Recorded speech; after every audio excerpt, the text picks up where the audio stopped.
राजधानी दिल्ली के संजय गांधी अस्पताल में 3 दिनों से धरना जारी है।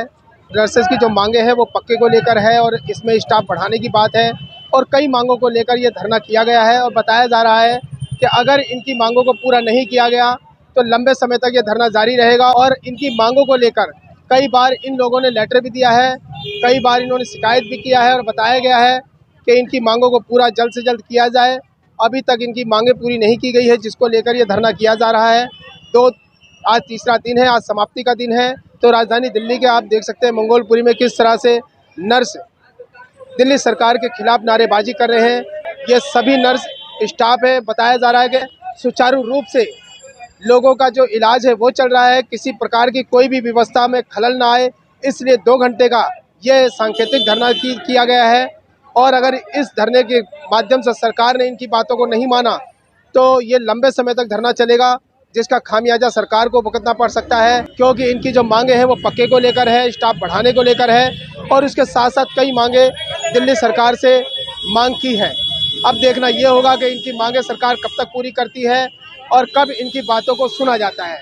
फिलहाल आज आखिरी दिन है, आज सांकेतिक धरना जो है 3 दिनों का वो आज समाप्त है। बने रहे द फास्ट न्यूज के साथ, अनिल वर्मा, दिल्ली। नमस्कार, मेरा नाम पूनम डबास, संजय गांधी नर्सिस यूनियन की प्रेसिडेंट। यहाँ पर काफ़ी टाइम से हमारी मांगों को लेकर हमने सरकार के पास काफ़ी चर्चाएं की, लेटर लिखे, पर उनके ऊपर कोई प्रभाव नहीं पड़ा। तो आज हम 2 घंटे की हमारी जो सरकार के खिलाफ है 2 घंटे की स्ट्राइक पे है, पर हमने इमरजेंसी सर्विसेज को कोई निलंबित नहीं किया है, वो हमारी सुचारू रूप से चल रही हैं। जो हमारा पेशेंट रेशियो है, हमारी मांगे हैं कि हमें उसके अकॉर्डिंग स्टाफ प्रोवाइड किया जाए ताकि पेशेंट केयर और अच्छा हो सके, ना कि हम पेशेंट की जिंदगी के साथ कोई खिलवाड़ कर सके। धन्यवाद। मैं Mahendra Meda, Sanjay Gandhi nurses union general secretary. जो हमारी मांगे हैं काफ़ी समय से सरकार को लिखित रूप में दिया गया। 18 तारीख को हमने राजघाट से लेकर सेक्रेटरीट तक मार्क पास्ट किया था। उसके पश्चात भी सरकार की तरफ से हमारी मांगों पे किसी प्रकार का ध्यान नहीं दिया जा रहा है। पिछले 17 साल से हमारे नर्सिंग ऑफिसर कॉन्ट्रैक्ट पे कार्यरत हैं, जिनको बारे में कोई भी सुनवाई नहीं की जा रही है। 2010 में उनको रेगुलाइज करने के लिए वन टाइम पॉलिसी बनाने की बात कही गई थी, जो 2022 आने तक भी अभी तक उसके बारे में कोई विचार नहीं किया गया। जबकि केजरीवाल सरकार का चुनावी वादा था कि जो भी कॉन्ट्रैक्ट पे कार्यरत कर्मचारी हैं उनको सबको रेगुलर किया जाएगा।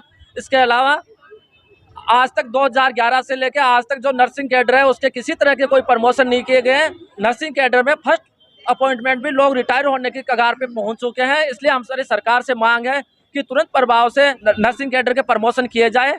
इसके अलावा हमारी एक मांग है कि जो दिल्ली सरकार के अंदर जो नर्सेज ऑफिसर्स है वो 2010 के पश्चात में इनका विस्तार नहीं किया गया है। 2010 में जो पेशेंट रेशियो था उसी के अनुसार नर्सिंग ऑफिसर अपॉइंट कर रखे हैं, जबकि पेशेंट्स की कंडीशन ये है कि पहले से दुगुनी संख्या के अंदर पेशेंट हो गए हैं। इसके अंदर हमारे नर्सिंग ऑफिसर्स के स्वास्थ्य पे तो प्रभाव पड़ ही रहा है, इससे ज़्यादा दिल्ली सरकार की जनता के स्वास्थ्य के साथ खिलवाड़ किया जा रहा है। जो ये एक बहुत बड़ी विडंबना है, जो दिल्ली सरकार अपना हेल्थ मॉडल पूरी दुनिया में प्रचार कर रही है, उसका एक एक कड़वा सच हम जनता के सामने लाना चाहते हैं। और जो नर्सिंग रिक्रूटमेंट रूल्स है जो 1965 में बनाए गए थे नर्सेज के लिए, वो उन्हीं रिक्रूटमेंट रूल्स के आधार पे आज तक रिक्रूटमेंट किया जा रहा है, जबकि उसमें कोई संशोधन नहीं किया जा रहा है। और हमारे जो हायर क्वालिफिकेशंस के जो अलाउंसेज मिलते हैं 2016 के अंदर, वो सब बंद कर दिए गए हैं। ऐसे हमें सरकार से मांग है कि उनको तुरंत प्रभाव से रिलीज किया जाए। हम इस धरने पे बैठे हुए हैं, इसलिए ये तो हमारा आगाज है। अगर सरकार हमारी बातें नहीं मानती है और इस ओर ध्यान नहीं देती है तो आने वाले समय में पूर्ण रूप से हॉस्पिटल बंद करने की प्लानिंग है। हमें 3 दिन का आंशिक धरना है। अगर आंशिक धरने के बाद भी अगर सरकार हमारी बातें नहीं सुनती है तो आने वाले टाइम में हमें इससे बड़ा स्टेप लेने को मजबूर होना पड़ेगा। हम सब अपनी मांगों को लेके आज तीसरे दिन हमारा हो गया है कि हम लोग स्ट्राइक पे हैं 2-2 घंटे की, लेकिन अभी तक हमें ऐसा कुछ लग नहीं रहा कि सरकार ने हमारे बारे में कुछ सोचा है या फिर आगे इसके लिए कुछ कदम उठाने वाले हैं। अगर ये हमारी मांगे नहीं पूरी करेंगे तो हम इसको और आगे तक लेके जाना चाहते हैं और एक लंबी स्ट्राइक होगी अगर हमारी मांगे नहीं मानी जाएंगी। ये हम लोग अपने किसी शौक के लिए नहीं कर रहे हैं, हमारा भी काम बाधित हो रहा है, मरीजों को सही से केयर मिले, इसीलिए हम लोग और हमें भी हमारी ड्यूटी के लिए हमारे उसके लिए एश्योरेंस मिले, इसलिए हम लोग ये स्ट्राइक कर रहे हैं। पर अगर ऐसा लगा कि हम लोग इतना सब कुछ हम लोग पेशेंट केयर के लिए कर रहे हैं लेकिन हमारी कोई सेफ्टी नहीं है, अगर ऐसा कुछ नहीं हो पाएगा तो इसको हम आगे तक लेके जाएंगे। हमारी जो मांगे हैं, जो नए पद करने हैं और प्रमोशंस जो काफ़ी टाइम से नहीं हो रहे हैं, लिस्ट आउट नहीं हो रही है, तो प्रमोशन के लिए हम गवर्नमेंट से मांग कर रहे हैं।